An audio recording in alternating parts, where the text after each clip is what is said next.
നമസ്കാരം. 2024 ഏപ്രിൽ 20 അതിരാവിലെ 5 മണി കഴിഞ്ഞ് 45 കൊച്ചിയിലെ തേവരയിലുള്ള ശിവക്ഷേത്രത്തിന് മുന്നിൽ കോർപ്പറേഷൻ കൗൺസിലർ PR റാനിഷും ഭാര്യയും ആ സമയത്താണ് അവിടെ എത്തിയത്.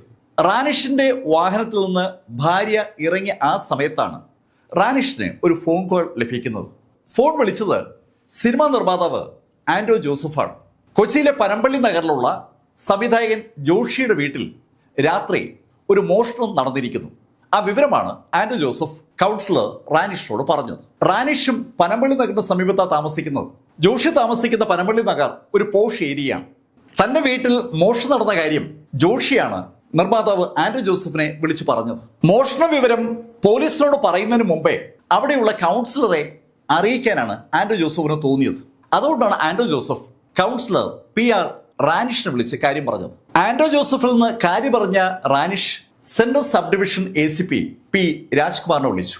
രാജ്കുമാറുടെ കാര്യങ്ങൾ പറഞ്ഞിട്ട് റാനിഷ് ആ നിമിഷം തന്നെ ജോഷിയുടെ വീട്ടിലേക്ക് തിരിച്ചു. ജോഷിയുടെ വീട്ടിൽ റാനിഷ് എത്തുമ്പോഴേക്കും പോലീസും അവിടെ എത്തിയിട്ടുണ്ട്.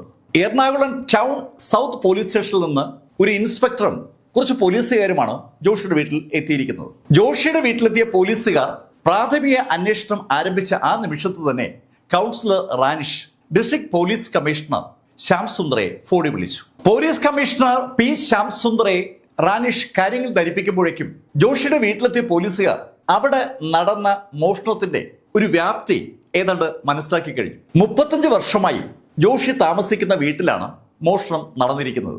അവരുടെ 1ാമത്തെ നിലയിലെ ബെഡ്റൂമിലെ സേഫ് ലോക്കറിൽ നിന്നാണ് സാധനങ്ങൾ കളവ് പോയിരിക്കുന്നത്. കളവ് പോയ സാധനങ്ങളുടെ മൂല്യം ഏകദേശം 1,20,00,000 രൂപയ്ക്കുണ്ട്. ശരിക്കും ഒരു ഹ്യൂജ് മോഷണമാണ് നടന്നിരിക്കുന്നത്. മോഷണം പോയ ആഭരണങ്ങളുടെ ഒരു ലിസ്റ്റും പോലീസ് തയ്യാറാക്കിയ FIR-ലുണ്ട്. മോഷണം പോയ ആഭരണങ്ങളുടെ കൂട്ടത്തിൽ 2 നെക്ലേസ് ഉണ്ട്. ആ 2 നെക്ലേസും പൂർണ്ണമായും ഡയമണ്ട് പതിച്ചവയാണ്. ആ നെക്ലേസിന് പുറമെ ഡയമണ്ട് പതിച്ച 10 മോതിരങ്ങളും കളവ് പോയ ആഭരണങ്ങളുടെ കൂട്ടത്തിലുണ്ട്. ഡയമണ്ട് പതിച്ച 5 കമ്മലുകളും മോഷണം പോയിട്ടുണ്ട്. അതിനു പുറമെ 10 സ്വർണ്ണമാലകളും 10 സ്വർണ്ണവളകളും വില കൂടിയ 10 വാച്ചുകളും മോഷണം പോയ സാധനങ്ങളുടെ കൂട്ടത്തിലുള്ളതാണ്. ശരിക്കും വിലപിടിപ്പുള്ള സാധനങ്ങൾ മാത്രമാണ് മോഷണം പോയിരിക്കുന്നത്. മോഷണം നടക്കുന്ന ആ രാത്രിയിൽ ആ വീട്ടിലെ ബെഡ്റൂമുകളിൽ ജോഷിയുടെ വീട്ടിലെ ആളുകളൊക്കെ ഉണ്ടായിരുന്നു. 8 ഫാമിലി മെമ്പേഴ്സിന് പുറമെ ജോലിക്കാരും ഒക്കെയായി അനവധി ആളുകളുള്ള ആ വീട്ടിൽ നിന്നാണ് മോഷണം നടന്നിരിക്കുന്നത്. രാത്രി ജോഷിയുടെ മകൻ അഭിലാഷ് ജോഷിയുടെ ഭാര്യ വാതിൽ തിരിയുന്ന ശബ്ദം കേട്ടതായി ഓർക്കുന്നുണ്ട്. പക്ഷെ അത് താമസിച്ച് ഉറങ്ങാൻ കിടക്കുന്ന ജോലിക്കാരൻ വാതിൽ അടയ്ക്കുന്ന ശബ്ദമായി അവർ തെറ്റിദ്ധരിച്ചതുകൊണ്ട് അവർ ആ സമയത്ത് എണീറ്റില്ല എന്ന് മാത്രം. മോഷണം നടക്കുന്ന സമയത്ത് അഭിലാഷ് കാക്കനാടുള്ള അഭിലാഷിന്റെ ഫ്ളാറ്റിലാണ്. ബാക്കി ആളുകളൊക്കെ ജോഷിയുടെ വീട്ടിലുണ്ടായിരുന്നു എന്നർത്ഥം.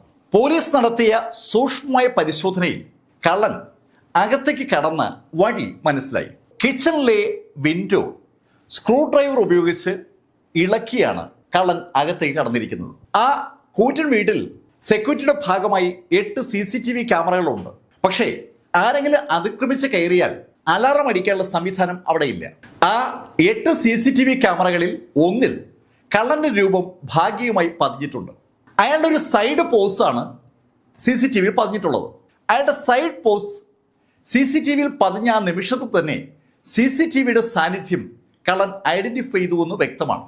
പിന്നീട് CCTVകളിൽ കള്ളൻ പെട്ടിട്ടേയില്ല. അതിന്റെ അർത്ഥം കള്ളൻ ആ CCTVകളുടെ ദിശ മാനുവലായി പിടിച്ച് തിരിച്ചു എന്നാണ്. അയാൾ ചെല്ലാൻ സാധ്യതയില്ലാത്ത ഭാഗത്തേക്ക് അയാൾ ആ ക്യാമറകൾ തിരിച്ചു എന്ന് അർത്ഥം. കിച്ചണകത്തേക്ക് കിടന്ന ആ കള്ളൻ കിച്ചൺ വഴി ഹാളിലേക്കും ഹാളിൽ നിന്ന് പടിക്കെട്ട് വഴി 1ാമത്തെ നിലയിലേക്കും കയറിയിരിക്കുകയാണ്. അവിടെയുള്ള ബെഡ്റൂമിൽ ഒരു ഇലക്ട്രോണിക് സേഫ് അയാൾ ശ്രദ്ധയപ്പെട്ടിട്ടുണ്ട്. ആ സേഫ് തുറക്കാൻ അയാളൊരു ശ്രമം നടത്തിയതിന്റെ സൂചനകൾ കാണുന്നുണ്ട്. പക്ഷെ അത് ഇലക്ട്രോണിക്കലി ലോക്ക്ഡാണ്.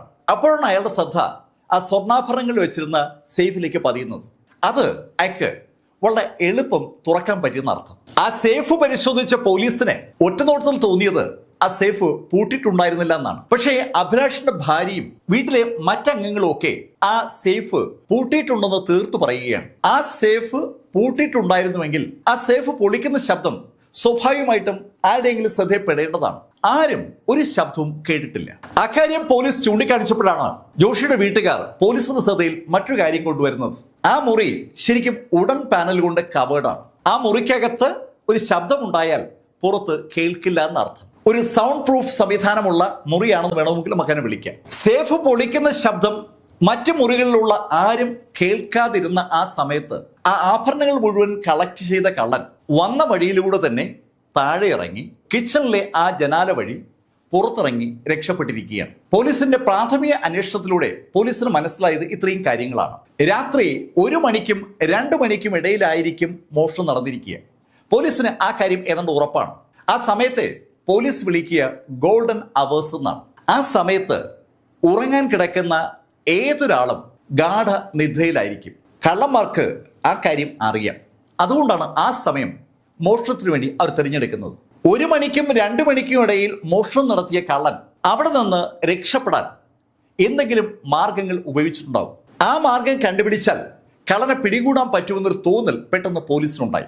തുടർന്ന് നമ്മൾ കാണുന്നത് കേരളം അതുവരെ ദർശിച്ചിട്ടില്ലാത്ത വേഗതയിലുള്ള ഒരു അന്വേഷണമാണ്. കേരള പോലീസിന്റെ കാര്യക്ഷമത ശരിക്കും നമ്മളെല്ലാവരും അറിഞ്ഞ സംഭവങ്ങളാണ് തുടർന്ന് ഉണ്ടാകുന്നത്. Police commissioner Shyam Sundar, deputy KS Sudarshan, DCP P Rajkumar, ഈ 3 പേരുമാണ് അന്വേഷണത്തിന് നേതൃത്വം കൊടുക്കുന്നത്. പോലീസ് കമ്മീഷണർ ശ്യാം സുന്ദർ അദ്ദേഹത്തിന്റെ ഡെപ്യൂട്ടി KS സുദർശനെയും അതുപോലെ DCP രാജ്കുമാറിനെയും പ്രത്യേക ചുമതലകളെ ഏൽപ്പിച്ചു. 150 പോലീസുകാരെയാണ് അടുത്ത നിമിഷത്തിൽ DCP രംഗത്തിറക്കുന്നത്. പനമ്പള്ളി നഗറിലെയും എറണാകുളത്തെയും എല്ലാ CCTVകളും പരിശോധിക്കാനുള്ള ചുമതലയാണ് രാജ്കുമാറിനുള്ളത്. അദ്ദേഹത്തിന്റെ നേതൃത്വത്തിൽ ഒരു വലിയ ടീം തന്നെ CCTV വിഷ്വലുകൾ പരിശോധിച്ച് ഡേറ്റ അനലൈസ് ചെയ്യാൻ തുടങ്ങി. ശരിക്കും രസകരമായ ഒരു വേട്ട എറണാകുളം പോലീസ് തുടങ്ങി വെക്കുകയാണ്. CCTV വിഷ്വലുകൾ സമഗ്രമായി പരിശോധിച്ചുകൊണ്ടിരുന്ന ടീമിന്റെ ശ്രദ്ധയിൽ പെട്ടെന്നാണ് വെളുത്ത നിറത്തിലുള്ള ഹോണ്ട അക്കോർഡ് കാറ് വന്നു പെടുന്നത്. ആ കാറിന്റെ രജിസ്ട്രേഷൻ നമ്പറാണ് അതിനെ ശ്രദ്ധിക്കാൻ ഇടയാക്കിയത്. അതൊരു മഹാരാഷ്ട്ര രജിസ്ട്രേഷനുള്ള നമ്പറാണ്. ആ കാറിൽ ചുവന്ന നിറത്തിലുള്ള ഒരു ബോർഡുമുണ്ട്. സീതാമർഹി ജില്ലാ പഞ്ചായത്ത് പ്രസിഡന്റ് എന്ന് സൂചിപ്പിക്കുന്ന ബോർഡാണ് ആ കാറിൽ വെച്ചിരിക്കുന്നത്. സീതാമർഹി എന്ന് പറയുന്ന സ്ഥലത്തുള്ള ജില്ലാ പഞ്ചായത്ത് പ്രസിഡന്റിന്റെ ഔദ്യോഗിക വാഹനമാണ് മഹാരാഷ്ട്ര രജിസ്ട്രേഷനിൽ കൊച്ചിയിൽ പനമ്പള്ളി നഗറിന് സമീപത്ത് കണ്ടിരിക്കുന്നത്. CCTV വിഷ്വലുകൾ പരിശോധിക്കുന്ന അതേ സമയത്ത് തന്നെ പോലീസ് മറ്റൊരു കാര്യവും ചെയ്യുകയാണ്. മോഷണം നടന്ന ജോഷിയുടെ വീടിന് ചുറ്റുവട്ടത്തുള്ള മൊബൈൽ ടവറുകൾ കേന്ദ്രീകരിച്ചാണ് ആ അന്വേഷണം നടക്കുന്നത്. ആ മൊബൈൽ ടവറുകളുടെ കീഴിൽ മോഷണം നടന്നു എന്ന് വിചാരിക്കുന്ന സമയത്ത് ആക്റ്റീവായിട്ടുള്ള മൊബൈൽ നമ്പറുകൾ ഏതൊക്കെയാണെന്നാണ് പോലീസ് കണ്ടുപിടിക്കുന്നത്. ഒരു ഹ്യൂജ് നമ്പർ ആ സമയത്ത് പോലീസിന് കിട്ടുന്നുണ്ട്. ആ മൊബൈൽ നമ്പറുകളെ ബേസ് ചെയ്ത് ഡേറ്റകൾ കളക്ട് ചെയ്ത് അതിനെ അനലൈസ് ചെയ്യുന്ന ജോലി ഒരു ഭാഗത്ത് നടക്കുമ്പോഴാണ് CCTVയിൽ ആ വെളുത്ത ഹോണ്ട അക്കോർഡ് കാർഡ് പെടുന്നത്. ആ വെളുത്ത ഹോണ്ട അക്കോർഡ് കാർഡ് ഒന്നിലധികം സ്ഥലത്ത് CCTVയിൽ പ്രത്യക്ഷപ്പെട്ടു. ഒരു സ്ഥലത്ത് ആ കാറിൽ നിന്ന് ഒരു മനുഷ്യൻ പുറത്തിറങ്ങുന്നതും പിന്നീട് അകത്തേക്ക് കയറുന്നതും കൃത്യമായി കാണുന്നുണ്ട്. വൈകുന്നേരം 4 മണിയായപ്പോൾ ആ കാറ് തൃശ്ശൂർ ഭാഗത്തേക്ക് ഓടിച്ചു പോകുന്നതായി CCTVയിൽ പോലീസ് കണ്ടു. മഹാരാഷ്ട്ര രജിസ്ട്രേഷൻ നമ്പറുള്ള ആ കാറ് വടക്കോട്ട് പോകുന്നു എന്ന് പറയുമ്പോൾ അതിന്റെ ലക്ഷ്യം മിക്കവാറും മഹാരാഷ്ട്ര തന്നെയായിരിക്കും. പോലീസിന് ഏകദേശം ഒരു ധാരണ ഇപ്പോൾ ഉണ്ടായിട്ടുണ്ട്. വൈകുന്നേരം 4 മണിക്കാണ് പോലീസ് ആ കാറ് ഉപയോഗിക്കുന്ന കക്ഷിക്കും ജോഷിയുടെ വീട്ടിലെ മോഷണത്തിൽ തമ്മിൽ ബന്ധമുണ്ടെന്ന് ഏകദേശം ധാരണ ഉറപ്പിക്കുന്നത്. തലേദിവസം രാത്രി 1 മണിക്കും 2 മണിക്കും ഇടയിലാകണം മോഷണം നടന്നെന്നും ഇപ്പോൾ പോലീസിന് അറിയാം. എന്ന് പറഞ്ഞാൽ ഈ സമയം കൊണ്ട് അയാൾ കേരളം കടന്നു കാണാനുള്ള സാധ്യതയുണ്ട്. അത് മനസ്സിലാക്കിയ പോലീസ് ആ നിമിഷം തന്നെ കേരളത്തിലെ എല്ലാ ചെക്ക് പോസ്റ്റുകളിലും ആ കാറിന്റെ ഡീറ്റെയിൽ അയച്ചു കൊടുത്തു. പെട്ടെന്ന് തന്നെ കാസർഗോഡ് നിന്ന് അതിന് മറുപടി കിട്ടി. ഉച്ചയ്ക്ക് 2:30 ആ കാറ് കാസർഗോഡ് ചെക്ക് പോസ്റ്റ് കടന്ന് കർണാടകത്തിലേക്ക് പ്രവേശിച്ചു എന്നുള്ള വിവരമാണ് കാസർഗോഡിലെ ചെക്ക് പോസ്റ്റിൽ നിന്ന് റിപ്പോർട്ട് ചെയ്യപ്പെട്ടത്. കേരളത്തിന്റെ അധികാര പരിധി ആ കാറ് കടന്നിരിക്കുന്നു. ഉച്ചയ്ക്ക് 2:30 കാസർഗോഡുള്ള ചെക്ക് പോസ്റ്റ് കടന്ന് ആ കാറ് കർണാടകത്തിലേക്ക് കടന്നു എന്നുള്ള വിവരം പോലീസ് അറിയുന്നത് വൈകുന്നേരം 4 മണിക്കാണ്. ആ വേഗതയിൽ ആ കാറ് കർണാടകത്തിലൂടെ കടന്നുപോയാൽ അതിവേഗം അത് മഹാരാഷ്ട്രയിലെത്തും. മഹാരാഷ്ട്രയിലെ മുംബൈയിലേക്ക് ആ കാറ് കടന്നു കഴിഞ്ഞാൽ പിന്നെ ആ കാറിനെ മഷിട്ട് നോക്കിയാൽ പോലും കണ്ടുപിടിക്കാൻ പറ്റില്ല. ആ കാര്യം സിറ്റി പോലീസ് കമ്മീഷണറായ ശ്യാം സുന്ദറിന് തോന്നിയതും ശ്യാം സുന്ദർ അദ്ദേഹത്തിന്റെ ബാച്ച്മേറ്റായ IPS ഉദ്യോഗസ്ഥൻ രാമൻ ഗുപ്തയെ വിളിച്ച് കാര്യം പറഞ്ഞു. രാമൻ ഗുപ്ത മാംഗ്ലൂരിലെ അസിസ്റ്റന്റ് പോലീസ് കമ്മീഷണറാണ്. ശ്യാം സുന്ദർ പറഞ്ഞ കാര്യം കേട്ടപ്പോൾ രാമൻ ഗുപ്തയ്ക്ക് ഒരു കാര്യം വ്യക്തമാണ്. ആ കാറ് മാംഗ്ലൂര് കടന്നു കാണും. 2:30 മണിക്ക് കാസർഗോഡ് കടന്ന ആ കാറ് ആ സമയമാകുമ്പോൾ ഉറപ്പായും മാംഗ്ലൂർ കടന്നിരിക്കുമെന്ന് രാമൻ ഗുപ്തയ്ക്ക് തോന്നിയതും രാമൻ ഗുപ്ത തൊട്ട് അടുത്തുള്ള 3 ജില്ലകളിലെ പോലീസ് സൂപ്രണ്ടുമാരെ വിവരം അറിയിച്ചു. രാമൻ ഗുപ്തയിൽ നിന്ന് അടുത്തുള്ള സിറ്റികളിലെ കമ്മീഷണർമാരുടെ നമ്പർ വാങ്ങിച്ച് ശ്യാം സുന്ദറും ആ കമ്മീഷണർമാരെ നേരിട്ട് വിളിച്ച് കാര്യം പറഞ്ഞു. മാംഗ്ലൂരിൽ നിന്ന് ഏകദേശം 110 കിലോമീറ്റർ ദൂരെയാണ് കാർവാർ പട്ടണം. കാർവാർ പട്ടണത്തിലൂടെ ആകും ആ കാറ് മുംബൈയിലേക്ക് പോകാൻ സാധ്യതയുള്ളത്. ശ്യാം സുന്ദർ കാർവാറിലെ SP പേഴ്സണലായിട്ട് കോൺടാക്ട് ചെയ്യാനായിട്ട് ശ്രമിക്കുമ്പോൾ ഉദുപ്പിയിൽ നിന്ന് ശ്യാം സുന്ദറിന് ഒരു കോള് വന്നു. ഉദുപ്പിയിലെ കോട്ട ടൗണിൽ വെച്ച് ആ കാറിനെ കണ്ടു എന്നുള്ള ഇൻഫർമേഷനാണ് ഉദുപ്പിയിൽ നിന്ന് ശ്യാം സുന്ദറിന് റിപ്പോർട്ട് ചെയ്യപ്പെട്ടത്. ആ കാറിനെ ഒരു കാരണവശാലും ആ ഭാഗം വിട്ടുപോകാൻ അനുവദിക്കരുതെന്ന് ശ്യാം സുന്ദർ പറയുന്ന അതേ സമയത്ത് കോട്ട ടൗണിൽ ആ കാറിനെ കണ്ട പോലീസ് ആ മഹാരാഷ്ട്ര രജിസ്ട്രേഷൻ കാറിനെ കൈകാണിച്ചു കഴിഞ്ഞു. പോലീസ് കൈകാണിക്കുന്നത് കണ്ടിട്ടും ആ കാറ് സ്ലോ ചെയ്യാതെ അതിവേഗം പാഞ്ഞു പോകുന്ന കണ്ടതും പോലീസ് ആ കാറിനെ ചേസ് ചെയ്തു. അടുത്ത ഏതാനും മിനിറ്റ് ആ ഹൈവേയിൽ ശരിക്കും ഒരു അടിപൊളി ചേസാണ് ഉണ്ടായത്. പോലീസിന്റെ സൈറൺ മുഴക്കുള്ള ചേസ് സ്വാഭാവികമായിട്ടും റോഡിലൂടെ പോകുന്ന മറ്റ് വാഹനങ്ങളുടെ ശ്രദ്ധയിൽപ്പെട്ടു. ആ വാഹനങ്ങളിലെ ഡ്രൈവേഴ്സ് പോലീസിന്റെ ചേസ് ശരിക്കും എളുപ്പമാക്കി. അവർ പെട്ടെന്നൊരു ബ്ലോക്ക് ഉണ്ടാക്കിയതും ആ മഹാരാഷ്ട്ര രജിസ്ട്രേഷനിലെ വാഹനത്തിന് മുന്നോട്ട് പോകാൻ പറ്റാത്ത സാഹചര്യമായി. ആ മഹാരാഷ്ട്ര രജിസ്ട്രേഷൻ വാഹനം അയാളെ തടഞ്ഞ വാഹനങ്ങളെ മറികടന്ന് മുന്നോട്ട് പോകാൻ ശ്രമിച്ചെങ്കിലും ആ സമയത്ത് ഉടുപ്പി കോട്ടയിൽ അയാളെ കൈകാണിച്ച് നിർത്താൻ ശ്രമിച്ച പോലീസ് അയാളുടെ അടുത്തെത്തി. പോലീസ് ചാടിയിറങ്ങി ആ വാഹനത്തെ അങ്ങ് വളഞ്ഞു. പട്ടാപ്പകൽ പോലീസ് ഒരു വെളുത്ത ഹോണ്ട അക്കോർഡ് കാറിനെ നട റോഡിൽ അങ്ങനെ തടഞ്ഞു നിർത്തുന്ന കാഴ്ച അതുവഴി കടന്നു പോകുന്ന പലരും കാണുന്നുണ്ട്. പലരും വാഹനം നിർത്തി എന്താണ് സംഭവം എന്ന് നോക്കുമ്പോഴേക്കും പോലീസ് ആ വാഹനത്തിന് ചുറ്റും എത്തിക്കഴിഞ്ഞു. ചുവന്ന ബോർഡ് വെച്ച ഒരു വാഹനത്തെയാണ് പോലീസ് തടുത്തു നിർത്തിയിരിക്കുന്നത്. അതുകൊണ്ട് തന്നെ കാണികൾ കൗതുകത്തോടെ പോലീസിനെയും ആ വാഹനത്തെ നോക്കുമ്പോഴേക്കും പോലീസ് ആ വാഹനത്തിന്റെ ഡ്രൈവിംഗ് സീറ്റിന്റെ ഭാഗത്തെത്തുകയും ഡോറ് വലിച്ചു തുറന്ന് അതിൽ നിന്ന് ഒരാളെ വലിച്ചു പുറത്തിറക്കുകയും ചെയ്തു. ആ ആളുകളൊക്കെ കണ്ടു. ഒരു ചെറുപ്പക്കാരാണ് കക്ഷി. പോലീസ് അയാളോട് പേര് ചോദിച്ചപ്പോൾ അയാളുടെ പേര് പറഞ്ഞു, ഞാൻ മുഹമ്മദ് ഇർഫാൻ. ആ വിവരം ആ നിമിഷം തന്നെ കൊച്ചിയിലുള്ള ശ്യാം സുന്ദറിന്റെ കമ്മീഷണർ ഓഫീസിലേക്ക് റിപ്പോർട്ട് ചെയ്യപ്പെട്ടു. പോലീസ് തുടർന്ന് ആ വാഹനത്തിൽ നടത്തിയ പരിശോധനയിൽ അവർക്ക് ജോഷിയുടെ വീട്ടിൽ നിന്ന് കളവ് പോയ സകല സാധനങ്ങളും അതിനകത്ത് കാണാൻ പറ്റി. ജോഷിയുടെ വീട്ടിൽ നിന്ന് സാധനവും മോഷ്ടിച്ചുകൊണ്ട് യാത്ര തിരിച്ച മുഹമ്മദ് ഇർഫാൻ വാഹനം നിർത്താതെ ഓടിക്കുകയായിരുന്നു. ബീഹാറിലെ സീതാമർഹി എന്ന ടൗണിലെ ഒരു ചെറുപ്പക്കാരനാണ് മുഹമ്മദ് ഇർഫാൻ. മുഹമ്മദ് ഇർഫാനെ കർണാടക പോലീസ് അവിടുത്തെ കോടതിയിൽ ഹാജരാക്കി. ആവശ്യമായ നിയമ നടപടികൾക്ക് ശേഷം മുഹമ്മദ് ഇർഫാനെ ആ വാഹനത്തോടൊപ്പം കൊച്ചിയിലേക്ക് കൊണ്ടുവന്നു. കൊച്ചിയിലേക്ക് മുഹമ്മദ് ഇർഫാനെ കൊണ്ടുവരുമ്പോഴാണ് മുഹമ്മദ് ഇർഫാനെ കുറിച്ചുള്ള കഥകൾ പതുക്കെ ആളുകൾ അറിയുന്നത്. മുഹമ്മദ് ഇർഫാൻ ആ വണ്ടിക്ക് വെച്ചിരുന്ന ബോർഡ് സ്വാഭാവികമായും ഒരു കൗതുകം ഉണ്ടാക്കുന്ന ഒന്നാണല്ലോ. ഒരു ജില്ലാ പഞ്ചായത്ത് പ്രസിഡന്റിന്റെ ബോർഡ് അതിനകത്ത് എങ്ങനെ വെക്കും? ആ ബോർഡിനെ കുറിച്ച് തിരക്കുമ്പോഴാണ് മുഹമ്മദ് ഇർഫാന്റെ ഭാര്യയെക്കുറിച്ച് ആളുകളൊക്കെ അറിയുന്നത്. മുഹമ്മദ് ഇർഫാന്റെ ഭാര്യ 2021 ഒക്ടോബറിൽ ബീഹാറിൽ നടന്ന ജില്ലാ പഞ്ചായത്ത് ഇലക്ഷനിൽ ജയിച്ച ഒരു കക്ഷിയാണ്.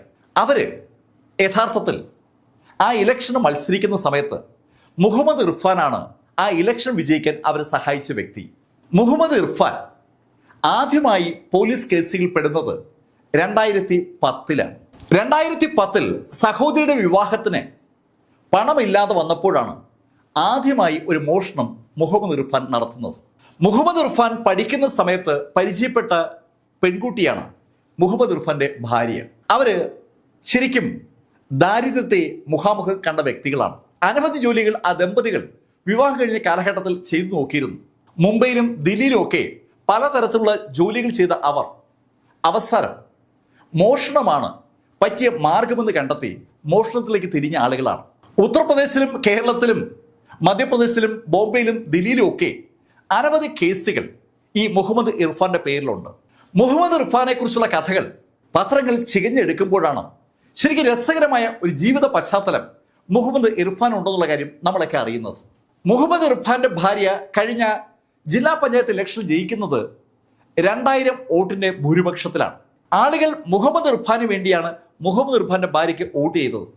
ആളുകൾക്കറിയാം മുഹമ്മദ് ഇർഫാൻ ഒരു കള്ളനാണെന്ന്. കള്ളന്റെ ഭാര്യയെ തിരഞ്ഞെടുക്കാൻ ആളുകളെ പ്രേരിപ്പിച്ച ഘടകം എന്താണ്? അതിനെക്കുറിച്ചായി പത്രങ്ങളുടെ അന്വേഷണം. ആ അന്വേഷണം രസകരമായ ഒരു വിവരമാണ് നമുക്ക് നൽകിയത്. മുഹമ്മദ് ഇർഫാൻ ഇന്ത്യയിലെ വിവിധ സ്റ്റേറ്റുകളിൽ കേസുകളിൽ പെട്ടിട്ടുള്ള കക്ഷിയാണ്. ആ കേസുകളൊക്കെയും മോഷണവുമായി ബന്ധപ്പെട്ടതാണ്. അയാൾ മോഷ്ടിച്ചിട്ടുള്ള വീടുകൾ ശരിക്കും നമ്മളെ ഞെട്ടിക്കും. എല്ലാം കിടിലം വീടുകളാണ്. പണമുള്ള വീടുകളിലേ അയാൾ മോഷണം നടത്തും. ഒരു തരത്തിലുള്ള അക്രമവും അയാൾ വേറെ നടത്തത്തുമില്ല.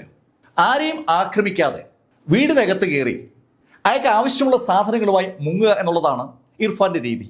കിട്ടുന്ന പണത്തിന്റെ നല്ലൊരു പങ്കും അയാൾ നാട്ടിലെ സേവനങ്ങൾക്ക് ഉപയോഗിക്കുക. അങ്ങനെ അയാൾ നടത്തിയ സേവനത്തിന്റെ ഭാഗമായി അയാൾ താമസിക്കുന്ന മേഖലയിൽ 7 പുതിയ റോഡുകളാണ് നിർമ്മിക്കപ്പെട്ടത്. ഇന്ത്യയിലെ വിവിധ സ്റ്റേറ്റുകളിലെ പണക്കാരെ കണ്ടെത്തി ആ പണക്കാരുടെ വീട്ടിലെ സ്വർണവോ പണവോ മോഷ്ടിച്ചുകൊണ്ട് വന്ന് ബീഹാറിലെ ആ സീതാമർഹി മേഖലയിൽ റോഡ് നിർമ്മിക്കുന്ന ആ വ്യക്തിക്ക് സ്വാഭാവികമായിട്ടും അവിടെ ഒരു പേരുണ്ടായി, റോബിൻ ഹുഡ്. പണക്കാരുടെ പണമെടുത്ത് പാവപ്പെട്ടവർക്ക് വീതം വെച്ച് കൊടുക്കുന്ന റോബിൻ ഹുഡിന്റെ കഥ നമുക്ക് ഏവർക്കും അറിയാം. രസകരമായ ഒരു കാര്യം എന്താണെന്ന് വെച്ചാൽ കേരളത്തിൽ റോബിൻ ഹുഡ് എന്ന പേരിൽ ഒരു സിനിമ സംവിധാനം ചെയ്ത വ്യക്തിയാണ് സാക്ഷാൽ ജോഷി. ആ ജോഷിയുടെ വീട്ടിൽ തന്നെ യഥാർത്ഥ റോബിൻ ഹുഡ് കയറുകയും 1,20,00,000 രൂപയുടെ ആഭരണങ്ങൾ മോഷ്ടിക്കുകയും ചെയ്തു എന്നുള്ളത് കഥയിൽ രസകരമായ ഒരു ട്വിസ്റ്റാണ്. ഈ മുഹമ്മദ് ഇർഫാൻ ദില്ലിയിൽ 2016 നരേന്ദ്രമോദി നോട്ട് നിരോധിക്കുന്നതിന് തൊട്ടു മുമ്പ് ഒരു ജഡ്ജിയുടെ വീട്ടിൽ കയറിയിരുന്നു. 65 ലക്ഷം രൂപയാണ് അന്ന് അദ്ദേഹം ആ വീട്ടിൽ നിന്ന് മോഷ്ടിച്ചത്. ജഡ്ജിയുടെ വീട്ടിൽ നിന്ന് 65 ലക്ഷം രൂപയുമായി പുറത്തു കിടന്ന ആ കള്ളൻ മുഹമ്മദ് ഇർഫാൻ ആ പണവുമായി കാറിലൂടെ യാത്ര ചെയ്യുമ്പോൾ സ്വാഭാവികമായി ചെക്ക് ചെയ്യുന്ന പോലീസുകാരുടെ ശ്രദ്ധയപ്പെട്ടിരുന്നു. പക്ഷെ പോലീസുകാർ അയാളുടെ വാഹനത്തിന് കൈ കാണിച്ചില്ല. അതിന്റെ കാരണം മുഹമ്മദ് ഇർഫാൻ അന്ന് ഉപയോഗിച്ചിരുന്ന വാഹനമാണ്. അതൊരു ജാഗൂർ കാറായിരുന്നു. ജാഗൂർ കാറിൽ ഒരു കള്ളൻ ആ രാത്രിയിൽ ദില്ലിയിലെ ആ തിരക്കേറിയ തെരുവിലൂടെ കടന്നു പോകുമെന്ന് ചെക്കിങ്ങിൽ ഏർപ്പെട്ടിരുന്ന പോലീസുകാർ എങ്ങനെ കരുതുക? ചെക്ക് ചെയ്തിരുന്നുവെങ്കിൽ ആ കാറിനകത്തുള്ള 65 ലക്ഷം രൂപയും പോലീസിന് അന്നേ പിടികൂടാമായിരുന്നു. പോലീസ് പിന്നീട് അത്ഭുതത്തോടെയാണ് ആ കാര്യം പറഞ്ഞത്. പിറ്റേ ദിവസം ജഡ്ജിയുടെ വീട്ടിൽ മോഷണം നടന്ന വിവരം എല്ലാവരും അറിഞ്ഞെങ്കിലും ജഡ്ജി ആ മോഷണം ഒരു കേസാക്കാൻ താല്പര്യപ്പെട്ടില്ല. അനധികൃതമായി ജഡ്ജിമാർ കാശ് സമ്പാദിച്ചാൽ കേസ് കൊടുക്കാൻ ജഡ്ജിമാരും മടിക്കുമെന്നാണ് അതിനെക്കുറിച്ച് ഒരു പോലീസുകാരൻ പറഞ്ഞ കമന്റ്. മുഹമ്മദ് ഇർഫാൻ സ്വാഭാവികമായിട്ടും കേസിൽ പലയിടത്തും പിടിയിലാണ്. 2021 ഇലക്ഷൻ തൊട്ടു മുമ്പ് UPയിൽ ജയിലിലായിരുന്നു മുഹമ്മദ് ഇർഫാൻ. അവിടുന്ന് പുറത്തിറങ്ങിയതിനു ശേഷമാണ് അയാളുടെ ഭാര്യയ്ക്ക് വേണ്ടി തിരഞ്ഞെടുപ്പ് പ്രചാരണം നടത്തിയത്. ശരിക്കും ഒരു അടിപൊളി തിരഞ്ഞെടുപ്പ് പ്രചാരണമായിരുന്നു. ആ തെരഞ്ഞെടുപ്പ് പ്രചാരണത്തിൽ പങ്കെടുത്ത മുഹമ്മദ് ഇർഫാൻ ആളുകളോട് പറഞ്ഞത് അയാളുടെ ഭാര്യയെ ഇലക്ഷനിൽ വിജയിപ്പിക്കുകയാണെങ്കിൽ അയാൾ അടുത്ത പ്രാവശ്യം നിയമസഭയിലേക്ക് മത്സരിക്കാമെന്നാണ്. അയാൾക്ക് അത്യാവശ്യം പേരൊക്കെ ആയി കഴിഞ്ഞു. അത്യാവശ്യം നല്ലൊരു കളറാണെന്ന് എല്ലാവർക്കും അറിയാം. ഇനി നിയമസഭയിലേക്ക് മത്സരിച്ച് വിജയിക്കേണ്ട ജോലി മാത്രമേ അയാൾക്കുള്ളൂ എന്ന് അയാൾ നാട്ടുകാരോട് പറയുമ്പോൾ നാട്ടുകാർ അത് കൈയടിച്ച് പ്രോത്സാഹിപ്പിക്കായിരുന്നു. അയാൾ MLA ആക്കാൻ കൊള്ളാമെന്നൊരു തോന്നൽ മിക്കവാറും നാട്ടുകാർക്കൊക്കെ ഉണ്ട്. ഇവിടെയാണ് നമ്മൾ മറ്റൊരു കാര്യം ശ്രദ്ധിക്കേണ്ടത്. യഥാർത്ഥത്തിൽ മുഹമ്മദ് ഇർഫാനോട് അയാളുടെ ഭാര്യയെ ഇലക്ഷനിൽ നിർത്താൻ പറഞ്ഞത് ആ നാട്ടിലെ ആളുകൾ തന്നെയാണ്. മുഹമ്മദ് ഇർഫാൻ റോഡ് നിർമ്മിച്ചു കൊടുക്കുന്ന ഒരു റോബിൻ ഹുഡ് മാത്രമല്ല, അയാളുടെ ഗ്രാമത്തിലെ 50 നിർധനരായ യുവതികളുടെ വിവാഹം നടത്തിക്കൊടുത്തതും ഇതേ റോബിൻ ഹുഡാണ്. വിവാഹം നടത്തി കൊടുക്കുക, റോഡ് വെട്ടുക, വീട് വെച്ചു കൊടുക്കുക, പഠന ആവശ്യങ്ങൾക്ക് കുട്ടികൾ പണം കൊടുക്കുക, ഇങ്ങനെയൊക്കെയുള്ള കുറെ കലാപരിപാടികൾ റോബിൻ ഹുഡ് എന്ന ആ മുഹമ്മദ് ഇർഫാനുണ്ട്. മുഹമ്മദ് ഇർഫാനെ ജയിലിലാക്കിയിരിക്കുന്ന കൊച്ചി പോലീസ് ഇപ്പോൾ നമ്മളോട് പറയുന്ന രസകരമായ ഒരു വിവരമുണ്ട്. ഈ കേസുമായി ബന്ധപ്പെട്ട് മുഹമ്മദ് ഇർഫാൻ എത്ര നാൾ ജയിലിൽ കിടക്കുമെന്ന ചോദ്യത്തിനാണ് അവരുടെ മറുപടി. പരമാവധി 1-2 മാസം മുഹമ്മദ് ഇർഫാൻ ജയിലിലുണ്ടാകും. ആ സമയം കഴിയുമ്പോൾ അയാൾക്ക് സ്വാഭാവികമായ ജാമ്യം ലഭിക്കും. സ്വാഭാവികമായ ജാമ്യം ലഭിച്ചാൽ അയാൾ നേരെ ചെല്ലുക വീണ്ടും ബീഹാറിലേക്കായിരിക്കും. ശരിക്കും വലിയൊരു സ്വീകരണം അവിടെ അയാൾക്ക് ലഭിക്കുകയും ചെയ്യും. ചിലപ്പോൾ അടുത്തു വരുന്ന ബീഹാർ നിയമസഭ ഇലക്ഷനിൽ ആ മേഖലയിൽ അയാൾ കാൻഡിഡേറ്റ് ആയിക്കൂടായികയില്ല. ഇവിടെ കൊച്ചിയിലെ കേസ് ഇനി എന്തെങ്കിലും ആയിരിക്കും വിചാരണയ്ക്ക് വരിക. ഇതിനിടയിൽ അയാൾ വേറെ ഒരുപാട് ജോഷിമാരുടെ വീടുകളിൽ മോഷണം നടത്തിയിട്ടുണ്ടാകും. ചിലതൊക്കെ പിടിക്കപ്പെടും, ചിലതൊക്കെ പിടിക്കപ്പെടില്ല. അയാൾക്ക് ആവശ്യമായത് മാത്രമേ ചെലവഴിക്കത്തുള്ളൂ. ബാക്കി പണം പൂർണ്ണമായി ഈ റോബിൻ ഹുഡ് ആക്ടിവിറ്റിയിൽ ആളുകൾക്ക് വേണ്ടി ചെലവഴിക്കുന്ന ഒരു സ്വഭാവം അയാൾക്കുണ്ട്. ഇവിടെ അയാൾ വന്ന മഹാരാഷ്ട്ര രജിസ്ട്രേഷനുള്ള കാറിനെ കുറിച്ചുകൂടി ഒരു കാര്യം പറഞ്ഞുകൊണ്ട് ഈ കഥ അവസാനിപ്പിക്കാം. അയാൾ ആ കാറ് മഹാരാഷ്ട്രയിൽ നിന്ന് വാങ്ങിച്ചതാണ്. ആ കാറിന്റെ രജിസ്ട്രേഷൻ ഫോർമാലിറ്റീസ് അയാൾ കംപ്ലീറ്റ് ചെയ്തിട്ടില്ല. എന്ന് പറഞ്ഞാൽ വാഹനം ആരുടേതാണോ അയാളുടെ പേരിൽ തന്നെയാണ് ഇപ്പോഴും ഇരിക്കുന്നത്. മുഹമ്മദ് ഇർഫാന്റെ ഒരു ശൈലി അതാണ്. അയാളുടെ പേരിലേക്ക് അയാൾ ഒന്നും മാറ്റത്തില്ല. ആ കാറ് കുറച്ച് ദൂരം കൂടി പോയതിനു ശേഷം റോഡരികിൽ ഉപേക്ഷിച്ചിട്ട് ബസ്സിലോ മറ്റോ യാത്ര ചെയ്ത് മഹാരാഷ്ട്രയ്ക്ക് പോകാമെന്നാണ് മുഹമ്മദ് ഇർഫാൻ മനസ്സിൽ കരുതിയത്. ആ കാറിനെ ഫോളോ ചെയ്തു വരുന്ന പോലീസ് അയാൾ കാർ ഉപേക്ഷിച്ചിട്ട് ബീഹാറിലേക്ക് മടങ്ങിയെങ്കിൽ സ്വാഭാവികമായിട്ടും അയാളെ തേടി സീതാമർഫിയിൽ എത്തിയനെ. പക്ഷേ സീതാമർഫിയിൽ പോലീസിന് അത്ര നല്ല സ്വീകാര്യമായ സ്വീകരണമൊന്നും കിട്ടത്തില്ല. നേരത്തെ 2022 മറ്റൊരു കേസുമായി ബന്ധിപ്പിച്ച് ഇയാളെ പോലീസ് നോട്ടമിട്ടിരുന്നു. ആ കേസിന് ആസ്പദമായ സംഭവം നടന്നത് തിരുവനന്തപുരത്ത് രാജ്ഭവന് സമീപത്തുള്ള ഒരു വീട്ടിലാണ്. കേരളത്തിലെ ഏറ്റവും വലിയ ജുവലറി ശൃംഖലകളിൽ ഒന്ന് ഭീമയുടെയാണ്.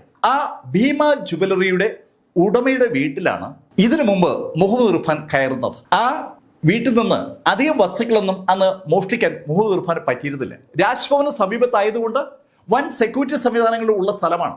ആ സ്ഥലത്താണ് ആരുടെയും ശ്രദ്ധയപ്പെടാതെ മുഹമ്മദ് ഇർഫാൻ മോഷണം നടത്തിയത്. ആ മോഷണം തിരുവനന്തപുരത്ത് മ്യൂസിയം പോലീസ് സ്റ്റേഷനിൽ ക്രൈമായി രേഖപ്പെടുത്തിയിട്ടുണ്ട്. ആ കേസിലെ പ്രതി എന്ന നിലയിൽ മുഹമ്മദ് ഇർഫാനെ അറസ്റ്റ് ചെയ്യാനായി പോലീസ് ആലോചിച്ചുകൊണ്ടിരിക്കുമ്പോഴാണ് മുഹമ്മദ് ഇർഫാൻ മറ്റൊരു കേസുമായി ബന്ധപ്പെട്ട് ഗോവയിൽ അറസ്റ്റിലായ വിവരം മ്യൂസിയം പോലീസ് സ്റ്റേഷനിൽ അറിയുന്നത്. മ്യൂസിയം പോലീസ് സ്റ്റേഷനിലെ പോലീസിന് അവിടെ പോയി മുഹമ്മദ് ഇർഫാനെ ഇങ്ങോട്ട് കൊണ്ടുവരണമെന്ന് ആഗ്രഹമുണ്ടായിരുന്നു. പക്ഷെ അന്നത്തെ കോവിഡ് നിയന്ത്രണങ്ങൾ അത് അനുവദനീയമല്ലാതാക്കിയത് കൊണ്ടാണ് അവർ അതങ്ങ് വിട്ടത്. ഇനിയിപ്പോ മുഹമ്മദ് ഇർഫാനെ ആ കേസിൽ കൂടി ഒന്ന് ചോദ്യം ചെയ്യാനുള്ള ഒരു തീരുമാനത്തിലേക്ക് മ്യൂസിയം പോലീസ് സ്റ്റേഷൻ കടന്നിരിക്കുകയാണ്. തിരുവനന്തപുരത്ത് രാജ്ഭവന് സമീപത്ത് ഭീമയുടെ വീടുണ്ടെന്നും എറണാകുളത്ത് പനമ്പള്ളി നഗറിൽ ജോഷിയുടെ വീടുണ്ടെന്നും ദില്ലിയിൽ ആ ജഡ്ജിയുടെ വീടുണ്ടെന്നും ഇവിടെയൊക്കെ പണമുണ്ടെന്നും ഈ മുഹമ്മദ് ഇർഫാൻ എങ്ങനെയാണ് അറിഞ്ഞത്? അതാണ് കാതലായ ചോദ്യം. അതിന് അയാളെ സഹായിച്ചത് ഇന്റർനെറ്റാണ്. ശരിക്കും ഗൂഗിളിൽ സെർച്ച് ചെയ്ത് പണമുള്ള ലൊക്കേഷനുകൾ ഐഡന്റിഫൈ ചെയ്ത് അവിടെയുള്ള വീടുകളൊക്കെ നോക്കി വെച്ചിട്ടാണ് അയാൾ മോഷണത്തിനുള്ള ശ്രമം ആരംഭിക്കുന്നത്. മോഷണം നടത്താൻ ഉദ്ദേശിക്കുന്ന മേഖലയിൽ അയാൾ നേരത്തെ എത്തും. ഏകദേശം ഒരാഴ്ചയോളം ആ മേഖലയിൽ തങ്ങുന്ന അയാൾ മോഷ്ടിക്കാൻ പറ്റുന്ന വീട് ഐഡന്റിഫൈ ചെയ്തതിനു ശേഷം രാത്രി 1 മണിക്കും 2 മണിക്കും ഇടയിൽ കൂളായി വീട്ടിലേക്ക് കയറി മോഷണം നടത്തി അവിടുന്ന് കൂളായിട്ട് പുറത്തിറങ്ങി. ഇതാണ് അയാളുടെ ഓപ്പറേഷന്റെ രീതി. ശരിക്കും ഗൂഗിൾ മോഷ്ടിക്കാൻ ആഗ്രഹിക്കുന്ന ആൾക്കാർക്ക് ഒരു വലിയ ഗുണമായി മാറിയിരിക്കുകയാണ്. എന്നെപ്പോലുള്ള ആളുകൾക്ക് ഇത്തരം കഥകൾ പറയാനുള്ള വിവരം കിട്ടാനുള്ള സ്ഥലങ്ങൾ കൂടിയായി ഗൂഗിൾ മാറിയിരിക്കുകയാണ്. ഈ കഥ നിങ്ങളോട് പറഞ്ഞത് എം ലൈഫിൽ നിന്ന് BS ചന്ദ്രമോഹൻ. കമന്റിൽ ചെയ്യുക. Thank you.